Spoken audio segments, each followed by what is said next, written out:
সাধারণ মানুষও হুজুর গৌসুল আজম মাইজভান্ডারী গৌসুল আজম বিলবরাসত বাওয়ান রে কিবলা আলমের সোহবতে এসে সাধারণ মানুষ থেকে ভলিতে পরিণত হয়েছে যুগে যুগে।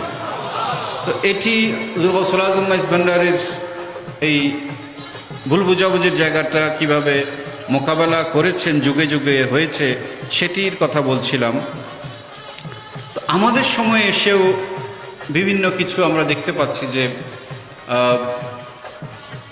কিছু ভুল বোঝাবুঝি রয়েছে, কিছু ভুল বোঝাবুঝি আমাদের মাঝেও রয়েছে। আমরাও অনেক সময় হয়তো অনেক কিছু একভাবে বুঝে এসেছি, হয়তো সেটির অন্য দিক রয়েছে, সেটিও হয়তো আমরা খেয়াল করি না। কারণ অনেক সময় আমরা আপত্তিগুলো বা ভুল বুঝাবুঝিগুলো কিভাবে আসে, আমি যদি উদাহরণ টানি, আমরা দেখতে